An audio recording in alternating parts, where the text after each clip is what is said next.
Here, YouTube family of the Maverick in this space again. Still with the best and most credible opinion.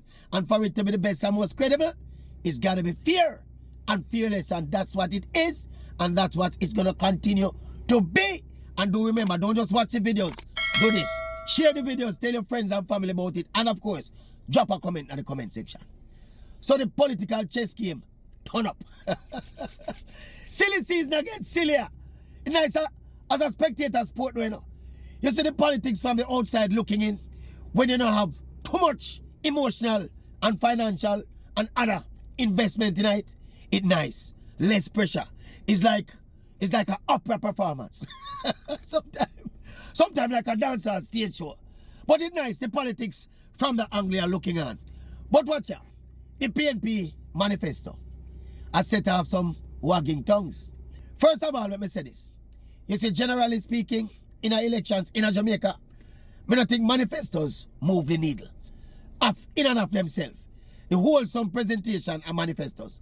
Because manifestos tend to be long and laborious and, full of details, And we can tell you that the vast majority of the people who vote, who the party them are ponder to forget them vote, them no business with the nitty-gritty and the details of manifestos.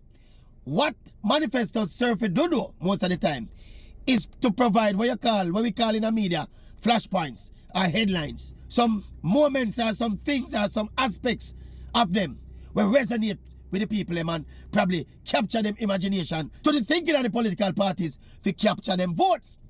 Now, me not run through the entirety of this PNP manifesto. Snippets like everybody else, and we are watching the analysis and the commentary on it.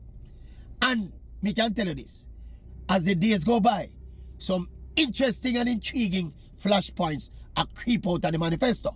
There's a reaching out to the diaspora, to the Maroons, to the Rastafari community.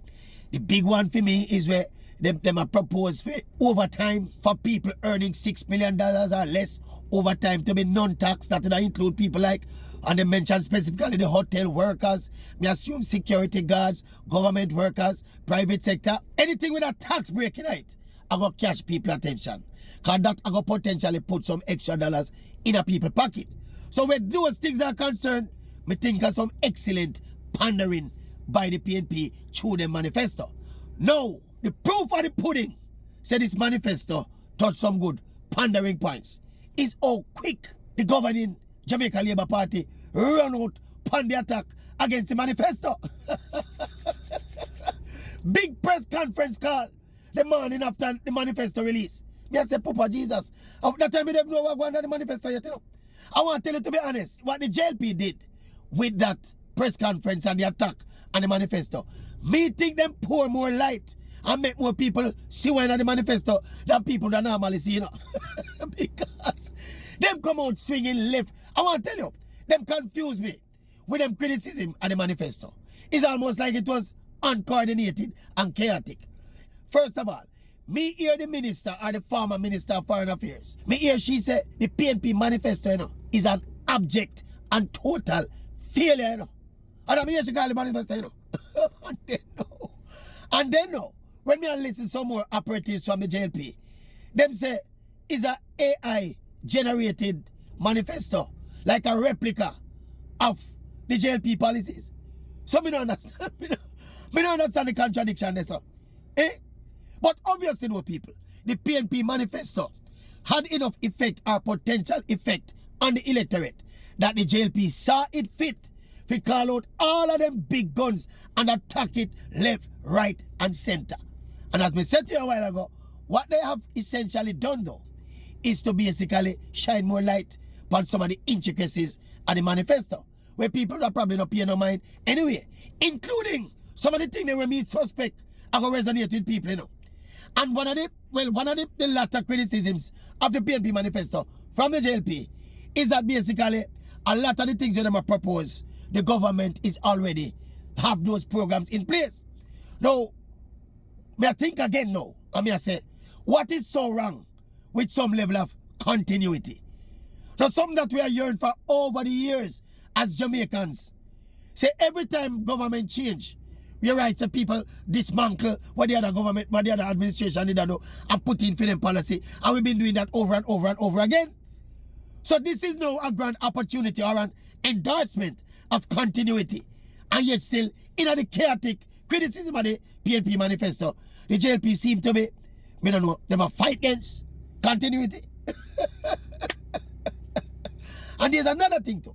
Repeatedly on this channel, most of the time when you hear me talk about the general politics of Jamaica, I always try stress to you, say ideologically, there's not much to choose between the PNP and the JLP.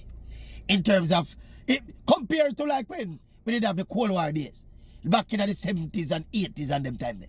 See, where there were sharp ideological differences between the two parties. I always telling us, there is nothing much to choose between the two parties ideologically. So what the people, what the electorate basically look for choosing up is the best driver for the Jamaica bus based on all of the dynamics at play now. So this election, all right, so based on the concession now by the JLP, that the PNP's policies are basically similarly aligned to their policies. What is facing the electorate now, is basically who them want to lead Jamaica going forward based on a lot of factors, Don't get ahead of yourself. A lot of factors based on who them think is more competent, based on who them think is more trustworthy, based on who them think operate government with more transparency, based on who them think have more integrity. And did I mention competence? Competence has got to be there. But all of these factors now I go drop in front of the electorate, when you decide now who you going to vote for steer the country forward for the next 5 years. Now that we get the ideological differences behind me. Because this is not back in the 70s and 80s when man a socialist and man a capitalist. Them something dead and buried. See, I am saying now, the choice that Jamaicans face now is who them want to lead be going forward. And of course, everybody look forward now to the JLP manifesto. Because that's so now, we assume JLP holding back on the release of their manifesto.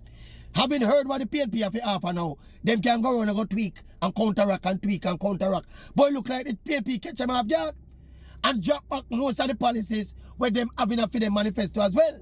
So that is why them come out swinging.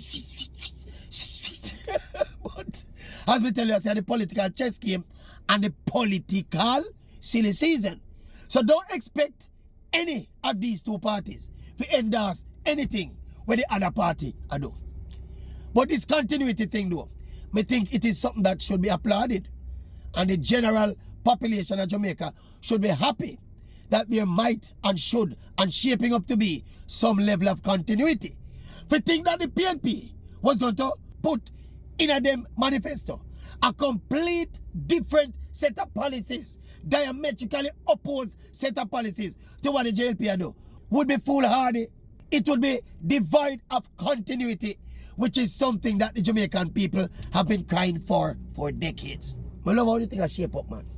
Me I get my popcorn and me don't want no soda, I want something stronger than soda. I want something stronger than soda for drink, We can use this soda as a chaser, but me I get my popcorn and me beverage and go and watch and look what go on. Interesting times lie ahead. How much Maverick? How many Mavericks? How much Maverick? How much? How much Maverick? One Maverick. Not two.